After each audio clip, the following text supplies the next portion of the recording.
Hello friends, welcome to my YouTube channel. दोस्तों, आज का टॉपिक है वायुमंडल की परतें। बहुत इंपॉर्टेंट क्वेश्चन है, इंपॉर्टेंट टॉपिक है सॉरी। और सभी एग्जाम में पूछा जाता है, आप कोई भी एग्जाम दीजिए। और आजकल लगातार वातावरण खराब होता जा रहा है, इससे रिलेटेड भी इस सब चैप्टर से बहुत ज़्यादा क्वेश्चन पिकअप किए जा रहे हैं। तो वायुमंडल की परतें बहुत ही इंपॉर्टेंट क्वेश्चन है और इस टॉपिक से 2-3 क्वेश्चन पूछे जाते हैं एग्जाम में। तो हम लोग बहुत ही आसान तरीके से ट्रिक के माध्यम से और बहुत ही अच्छे से विश्लेषण करके मैं आपको बताऊंगा, आपको बिल्कुल समझ में आ जाएगा।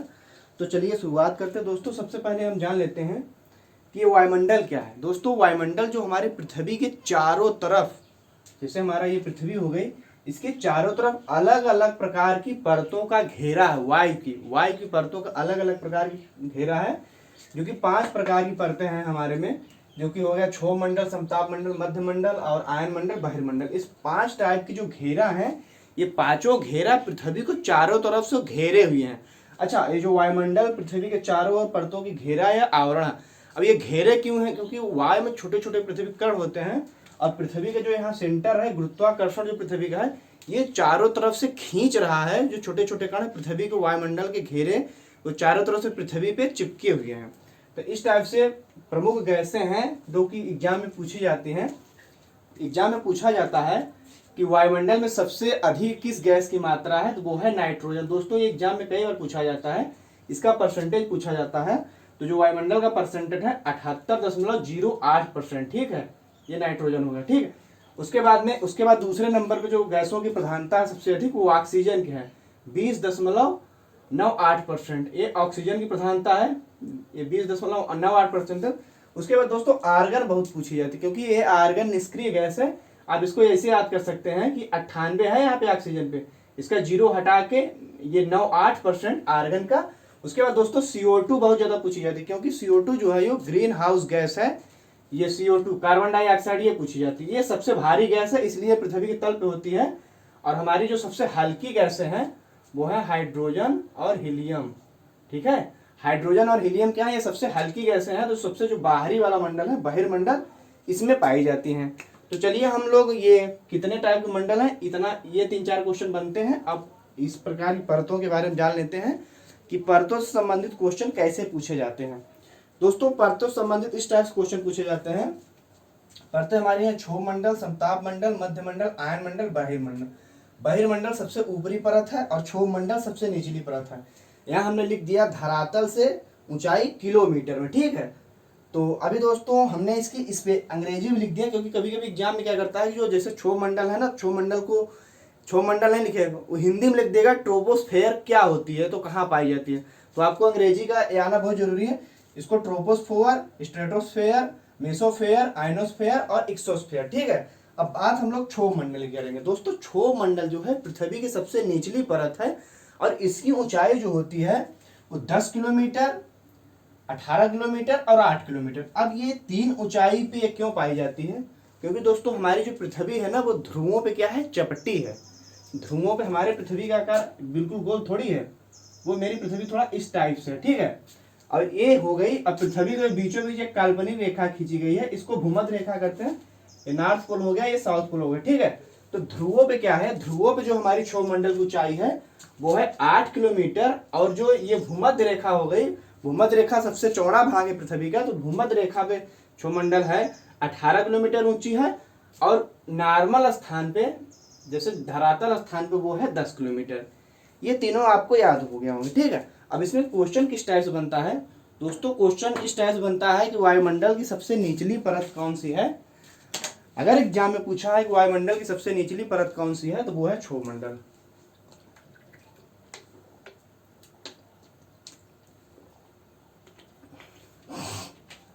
दोस्तों, इसकी दूसरी कारण क्या है कि जितनी भी मौसम संबंधी घटनाएं होती हैं, क्वेश्चन इस टाइप से पूछता है कि मौसम संबंधी घटनाएं वायुमंडल की किस परत में होती हैं। क्योंकि दोस्तों ये जो हमारा क्षोभ मंडल है, ये क्षोभ मंडल है हमारा, क्षोभ मंडल का ये है, ये पृथ्वी हो गई, ये क्षोभ मंडल, ये बढ़ते क्रम में है, पहला, दूसरा, तीसरा, चौथा।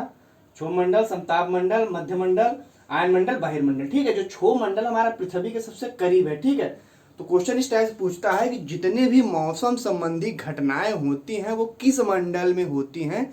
तो आपका आंसर होगा कि मौसम संबंधी सभी घटनाएं ट्रोपोस्फेयर यानी क्षोभ मंडल में होती है। कभी कभी इसकी ऊंचाई पूछ लेता, वो हमने बता दिया। दोस्तों दूसरा क्वेश्चन क्या पूछता है क्षोभ मंडल में, क्षोभ मंडल में हम अगर जाएंगे, क्षोभ मंडल में अगर हम 165 मीटर की ऊंचाई पर अगर हम जा रहे हैं, मीटर की ऊंचाई पे, प्रति 165 मीटर की ऊंचाई पर अगर क्षोभ मंडल से ऊपर बढ़ना शुरू करेंगे ना, तो टेम्परेचर में 1 डिग्री की कमी आ जाती है। यानी अगर आप ऊंचाई पे 165 मीटर ऊंचाई पे जाएंगे तो टेम्परेचर में 1 डिग्री सेल्सियस की कमी आ जाएगी। ठीक है, 1 डिग्री सेल्सियस की कमी आ जाएगी। इसी प्रकार अगर आप 1 किलोमीटर ऊपर चले जाते हैं, 1 किलोमीटर आ जाते हैं, तो 6.4 डिग्री सेल्सियस की कमी आ जाए। इसका मतलब यह है दोस्तों कि क्षोभ मंडल से जब हम प्रति 165 मीटर ऊंचाई पे जा रहे हैं, तो 165 मीटर ऊंचाई ऊपर जाने पे 1 डिग्री टेम्परेचर की कमी हो रही है। दोस्तों इसका यही कारण है, जैसे हमारा क्षोभ मंडल सबसे निचले स्तर पे है, जो हमारा हिमालय पर्वत है, हमारा जो हिमालय पर्वत है वो 8,848 मीटर है। ठीक है, आप लोग को तो पता ही होगा कि 1,000 मीटर में 1 किलोमीटर होता है। ठीक है, तो हमारा जो हिमालय है वो 8,848 मीटर पे है। अभी क्या कह रहा है क्वेश्चन में कि 165 मीटर ऊंचाई जाने पे 1 डिग्री टेम्परेचर की कमी आती है, 1 डिग्री सेल्सियस की। इसी टाइप से जब 8,848 मीटर हिमालय, इसी कारण दोस्तों हिमालय में जब इतनी ऊंचाई पे जा रहे हैं ना, तो वहां पे टेम्परेचर एकदम कम हो जा रहा है। इसी कारण वहां पे क्या है कि बर्फ जमी हुई है। ठीक है, ये क्वेश्चन इसलिए इंपॉर्टेंट, कभी कभी हिमालय की ऊंचाई पूछ लेता है। अब दोस्तों आपको क्षोभ मंडल से संबंधित सारे प्रश्न समझ में आ गए होंगे। ठीक है, और एक दोस्तों क्वेश्चन ये भी पूछ लिया जाता है कि किस मंडल में सबसे भारी गैसें पाई जाती हैं, ये क्वेश्चन ये पूछता है। अभी हमने आपको बताया कि कार्बन डाइऑक्साइड सबसे भारी गैस है, उसके बाद आर्गन हो गया, ऑक्सीजन हो गया, नाइट्रोजन, और सबसे हल्की गैसें हमारा ये हाइड्रोजन हो गई, हाइड्रोजन और हीलियम। दोस्तों हाइड्रोजन और हीलियम क्या है, सबसे हल्की गैसें हैं, तो वायुमंडल की सबसे ऊपरी परत में पाई जाती है, यानी बहिर्मंडल में पाई जाती है। तो ये भी क्वेश्चन पूछ लेता है किस वायुमंडल की परत में सबसे भारी गैस पाई जाती है, तो वो क्षोभ मंडल। अब चलिए हम लोग समताप मंडल के बारे में बात करते हैं। दोस्तों समताप मंडल जो है, दोस्तों समताप मंडल के बारे में हम लोग देखते हैं। समताप मंडल क्या होता है कि वो 12 किलोमीटर से शुरू होता है और 50 किलोमीटर तक जाता है। ये दूसरी जो हमारी पृथ्वी का घेरा है, ये दूसरा वाला समताप मंडल है। पृथ्वी के आप यहाँ 18 तक तो आप जा रहे हैं, तो 18 से लेके एवरेज में 10 तक है। उसके बाद दोस्तों इसके बाद जो हमारी ऊंचाई शुरू हुई और समताप मंडल की शुरू हो रही है। दोस्तों समताप मंडल के बारे में एक क्वेश्चन बहुत ज्यादा इंपॉर्टेंट होता है कि समताप मंडल में वायुमंडल नहीं होता है। यानी दोस्तों जो भी वायुमंडल से संबंधित घटनाएं होती है ना, वो क्षोभ मंडल में होती है। समताप मंडल में मौसमी घटनाएं कोई भी नहीं होती। ये एग्जाम में पूछा गया कई बार सवाल कि किस वायुमंडल की परत में मौसम संबंधी घटनाएं नहीं होती हैं, तो वो समताप मंडल में नहीं होती। दोस्तों अब समताप मंडल में वो मौसम संबंधित घटनाएं नहीं होती, इसीलिए क्वेश्चन बनता है कि किस वायुमंडल की परत में वायुयानों के लिए सबसे अच्छा होता। तो दोस्तों हमारी ये जो दूसरी लेयर है समताप मंडल की, चूंकि इसमें मौसम संबंधी घटनाएं नहीं होती हैं, बादल या इस टाइप से बारिश वारिश इस टाइप बहुत कम होता है वहां पे, तो ये जो हमारे प्लेन या जहाज होते हैं, इन सब के उड़ने के लिए ये वाला मंडल सबसे बढ़िया होता है। और दूसरी बात आप दोस्तों यहाँ देख रहे होंगे कि समताप मंडल, दोस्तों इसके नाम में ही लिखा है कि समताप मंडल। ये जो मंडल होता है पृथ्वी यानी जो समताप मंडल वाली स्ट्रेटोस्फेयर वाली जो लेयर है, इसका तापमान क्या होता है, समान होता है। इसका तापमान क्या होता है, समान होता है। इसके नाम में लिखा है समताप मंडल। ठीक है, इसका तापमान समान होता है और इसमें मौसम संबंधी घटनाएं नहीं होती हैं। और सबसे बड़ी बात दोस्तों, जो हमारा ये समताप मंडल है ना, इससे सबसे इंपॉर्टेंट क्या बनता है, ये ओजोन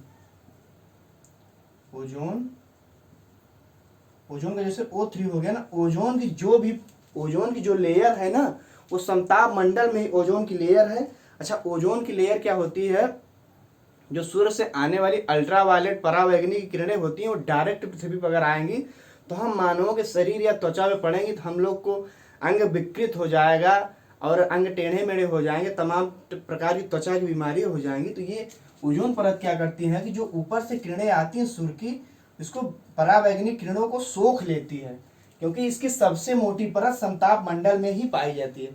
तो क्वेश्चन इस टाइप से बनता है कि समताप ये ओजोन परत किस मंडल में पाई जाती है, तो ओजोन परत समताप मंडल में पाई जाती है। अब दोस्तों क्या है कि लगातार, अच्छा एक क्वेश्चन बहुत ज़्यादा पूछा जाता है कि ओजोन परत को सबसे ज़्यादा हानि कौन सी गैस, तो ये गैस आप लोगों ने दोस्तों सुना होगा CFC, क्लोरोफ्लोरोकार्बन। जो दोस्तों CFC है, जो हमारी O3 है ना, इसको बहुत ज़्यादा दूषित करती है, ये इसके लिए खतरा है। CFC क्या करती है, इसको बहुत ज़्यादा छेड़ करती है। CFC ओजोन परत को बहुत ज़्यादा छेड़ करती है, इसीलिए जब यहाँ पे CFC क्लोरोफ्लोरोकार्बन जब बहुत तेजी से बढ़ा था तो ओजोन परत में होल हो गए थे। वैज्ञानिकों ने दावा किया कि ओजोन परत होल हो रहा है, और इसीलिए लगातार पर्यावरण को बचाने की मुहिम चलने लगी।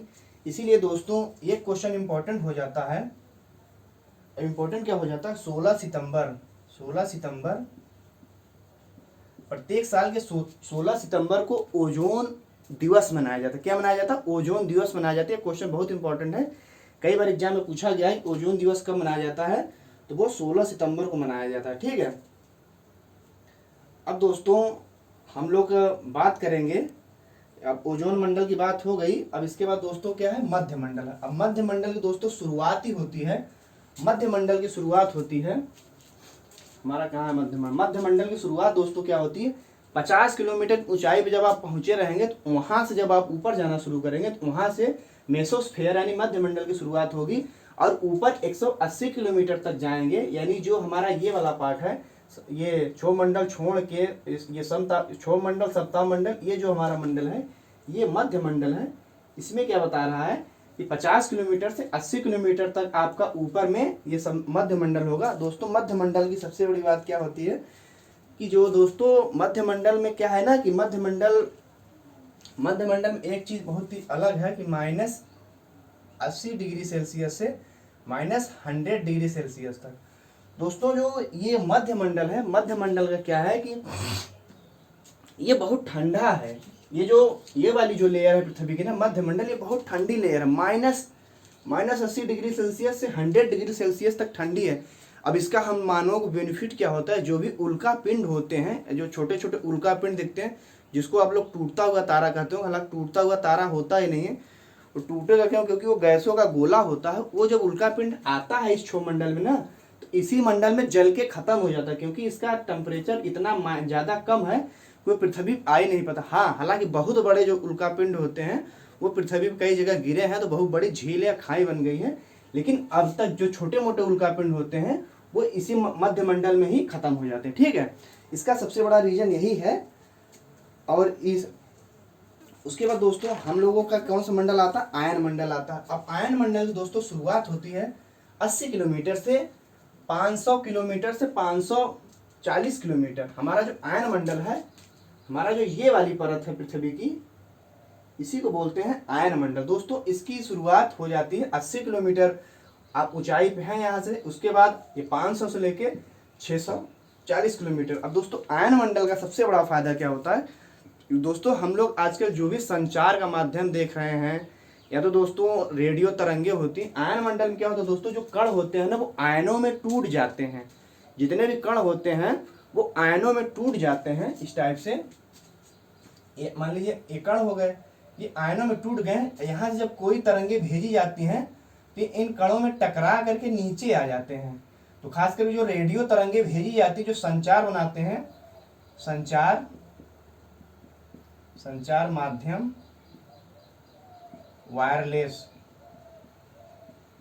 दोस्तों जो आजकल हम लोग फोन पे या रेडियो पे या टेलीविजन पे जो सूचनाएं प्राप्त करें वायरलेस, इनका काम ये आयन मंडल में होता है। ये जो छोटे छोटे कण होते हैं यहाँ नीचे तरंगे भेजी जाती हैं और दूसरे स्थान पे वो टकरा करके वापस आ जाती है, इसीलिए वायरलेस हम लोगों को संचार मिलता है। ठीक है, ये बहुत ज़्यादा इंपॉर्टेंट हो जाता है, और इस आयन मंडल का सबसे बड़ा काम यही है। चलिए अब हम लोग देखते हैं कि बहिर्मंडल क्या है।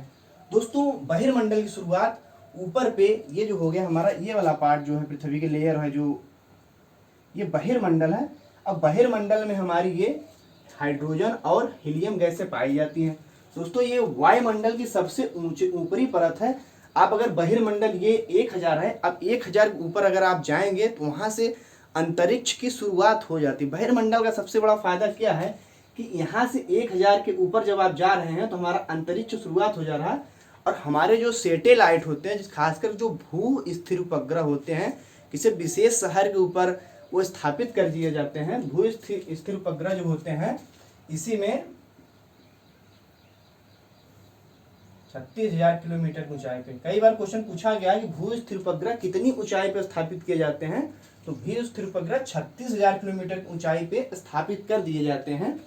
इनका सबसे बड़ा फायदा ये है दोस्तों कि ये क्या करते हैं, हम लोगों को संचार के लिए सूचना तमाम तरीके के सैटेलाइट से आजकल संभव हो पाया है। और दोस्तों इसका सबसे बड़ा फायदा है कि कई बार एग्जाम में पूछा गया है क्वेश्चन की सबसे हल्की गैसें किस मंडल में यानी किस वायुमंडल के परत में पाई जाती है। सबसे हल्की गैसें दोस्तों होती है हमारी हाइड्रोजन और हीलियम। आप लोगों ने अक्सर सुना होगा कि सूर्य में नाभिकीय संलयन की क्रिया हो रही है, यानी जितने भी हमारे ऊपर तारे हैं या जो बड़े बड़े वो चमकने वाली चीजें, खासकर सूर्य भी एक बड़ा तारा, तो वहाँ पे हाइड्रोजन और हीलियम की ही के कारण ही उनकी ऊर्जा का कारण यहाँ पे क्या है कि सबसे हल्की गैसें पाई जाती हैं और सबसे भारी गैसें क्षोभ मंडल में पाई जाती हैं दोस्तों। उसके बाद यहाँ की जो गैसें होती हैं ना अत्यंत विरल होती हैं। कई बार क्वेश्चन पूछा गया कि किस मंडल की जो गैसें होती है बहुत विरल यानी बहुत दूर दूर होती हैं, और जो हम लोगों की निचली परत है यहाँ की क्या होती है वायु बहुत संघन होती हैं। इस क्षोभ मंडल की जो भी गैसें बहुत संघन है, बहुत पास पास है, बहुत ये दबी हुई हैं, और यहाँ पे क्या है ये विरल होती हैं। यहाँ पे सघन पाई जाती हैं और इस मंडल में क्या पाई जाती है विरल।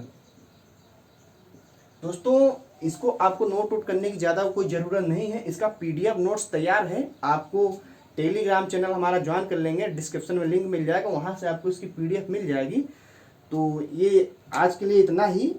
ये वीडियो कैसी लगी हमें आप कमेंट करके ज़रूर बताएं। तो मुलाकात अगली वीडियो में होगी, तब तक के लिए जय हिंद।